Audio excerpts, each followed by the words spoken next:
Bonjour. Que veux-tu que je fasse pour toi? Que veux-tu que je fasse pour toi? Ce sont les mots de Jésus qu'il adresse à l'aveugle Bartimée et qui sont cités dans l'évangile de saint Marc. Ces mots précèdent la guérison de cet homme aveugle qui s'est levé et qui a mis sa confiance en Jésus.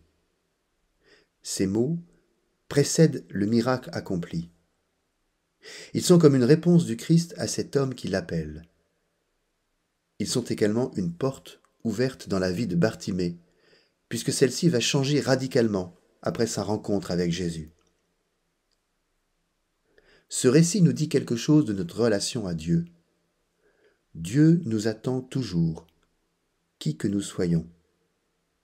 Sans contraindre notre liberté, il attend notre appel. Et cet appel est toujours un mouvement vers lui.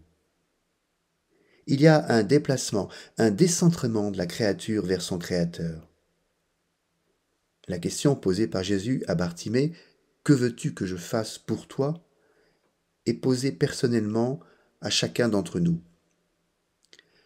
Que veux-tu? Il y a bien là un acte de volonté, un désir à exprimer dans notre vie de foi. Cette volonté est personnelle, c'est-à-dire unique, irréductible à mon environnement, ma famille, ma communauté, mon groupe social. Vouloir, c'est attendre personnellement quelque chose de Dieu. Vouloir qu'il transforme ma vie. Dans la question de Jésus à Bartimée, « Que veux-tu que je fasse pour toi ?»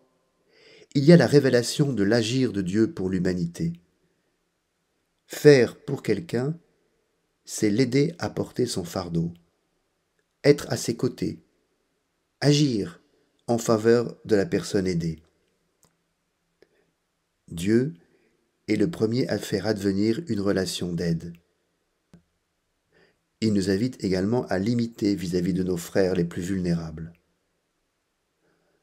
Pourquoi cette question posée par Jésus à Bartimée est-elle si importante?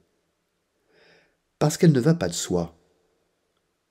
Trop souvent, nous ne savons pas demander à Dieu ce dont nous avons vraiment besoin. Nous sommes focalisés sur une multitude de petits désirs qui nous font passer à côté de l'essentiel. Que puis-je demander à Dieu pour moi? Pas pour ce personnage que je m'évertue à paraître en société, mais pour moi. C'est-à-dire pour toute ma personne, avec ses richesses et ses pauvretés. Répondre à cette question suppose un travail d'introspection, suppose de prendre du temps pour poser une réponse. Il y a dans ma réponse un acte de foi, une confiance dans le bras du Seigneur. Si je veux que Dieu fasse quelque chose pour moi, cela signifie que je reconnais sa toute-puissance. Cela signifie que je lui laisse la première place dans ma vie. Il y a dans cette question de Jésus comme des paroles d'amour. Dieu est tout proche. Il m'attend tout simplement au-dedans de moi. Cherchez, vous trouverez. Frappez, on vous ouvrira. Bon dimanche.